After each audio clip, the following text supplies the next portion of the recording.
सूबाई सिंध के शहर ठट्ठा के पास वाक़े केंजर झील का शुमार पाकिस्तान की चंद खूबसूरत तरीन झीलों में किया जाता है। यहाँ हर रोज सैकड़ों लोग सैरो तफरीह के लिए आते हैं। आने वाले सयाहों को सबसे ज्यादा दिलचस्पी झील के बीचों बीच बनी कब्र पर होती है। एक छोटी सी पहाड़ी पर सुर्ख पत्थर से बनी ये कब्र किसने बनवाई और यहाँ कौन दफन है, ये दास्तान हर आने वाला सयाह सुनना चाहता है।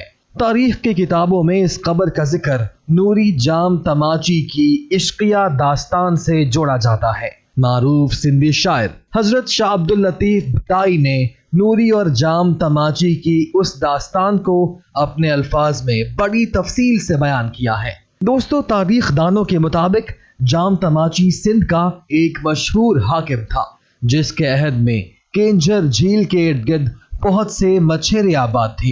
ये मछेरे मछली पकड़कर बेचते थे और उसी से अपनी गुजर बसर करते थे। उन्हीं मछेरों में से एक के घर एक खूबसूरत लड़की ने जन्म लिया, जिसकी खूबसूरत शक्ल देखकर माँ बाप ने उसका नाम नूरी रख दिया। दोस्तों, नूरी जब जवान हुई तो अक्सर अपने बाप के साथ झील पर मछलियां पकड़ने जाया करती थी। एक दिन हुक्मरान जाम तमाची अपनी शाही कश्ती में सवार होकर केंजर झील की सैर कर रहा था कि इत्तफाकन उसकी नजर नूरी पर पड़ी। जाम तमाची पहली ही नजर में नूरी की तरफ कुछ ऐसा माइल हो गया कि जब वापस अपने महल पहुंचा तो नूरी की खूबसूरत आंखों और चेहरे ने उसका आराम व चैन छीन लिया। उसी बेचैनी में जात पात के फर्क को भुलाकर उसने नूरी से शादी करने का फैसला किया और उसके रिश्तेदारों को शाही महल में तलब कर लिया। नूरी के वालिदैन ने यह रिश्ता बड़ी खुशी से कबूल किया और दोनों की शादी धूमधाम से हुई। दोस्तों, शाह अब्दुल लतीफ भटाई ने नूरी की खूबसूरती और अच्छे किरदार को कुछ यूं बयान किया है। वो मल्लाहों में पैदा तो हुई थी मगर किस्मत में थे और साफ हुरी, समा सरदार ने पहचान कर ही उसे बख्शा था एजाज़े हजूरी। दोस्तों, जाम तमाची ने शादी के बाद न सिर्फ मछेरों पर लगाया गया टैक्स माफ कर दिया, बल्कि उन्हें शाही खजाने से इतना सोना चांदी अता किया कि एक पल में उन गरीबों के दिन बीत गए। नूरी के अलावा बादशाह जाम तमाची की 6 बीवियां और थीं, लेकिन अपनी खूबसूरती और सादा तबीयत की वजह से नूरी को महारानी कहा जाता था। नूरी के सामने दरबारियों को ही नहीं बल्कि दूसरी रानियों को भी झुकना पड़ता था, लेकिन इतना एजाज मिलने के बाद भी नूरी की सादगी और न्याज़मंदी में कोई फर्क नहीं आया। कहा जाता है कि बादशाह के दिल में नूरी के लिए नफरत भरने के लिए दूसरी रानियों ने उस पर यह इल्जाम लगाया कि नूरी महल से हीरे जवाहरात चोरी करके अपने भाई को दे देती है, जो उन्हें लकड़ी के डब्बे में भर के ले जाता है।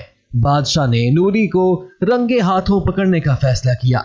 जब अगली बार नूरी का भाई मुलाकात करने के बाद लकड़ी का डिब्बा लेकर वापस जाने लगा तो महल के चौकीदारों ने उसे रोक लिया और डब्बा लेकर बादशाह के सामने पेश हो गए। बादशाह ने गुस्से में नूरी को दरबार में बुलवाया, जो अपने गिरफ्तार भाई और लकड़ी के डिब्बे को देखकर परेशान हो गई थी। बादशाह ने डब्बे को खोलने का हुक्म दिया, मगर वो ये देखकर हैरान रह गया कि हीरे जवाहरात की बजाय डब्बे में मछली के कांटे भरे हुए थे।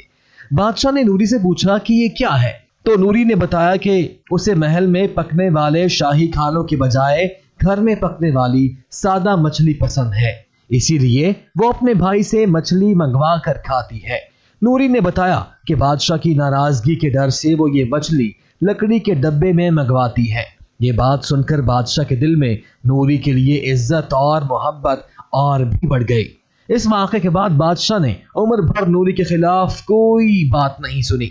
बादशाह जाम तमाची और नूरी अक्सर केंजर झील की सैर किया करते थे, जहां उन दोनों की पहली मुलाकात हुई थी। रफ्ता रफ्ता बादशाह और रानी की इस मोहब्बत ने बाकायदा दास्तान की शक्ल इख्तियार कर ली।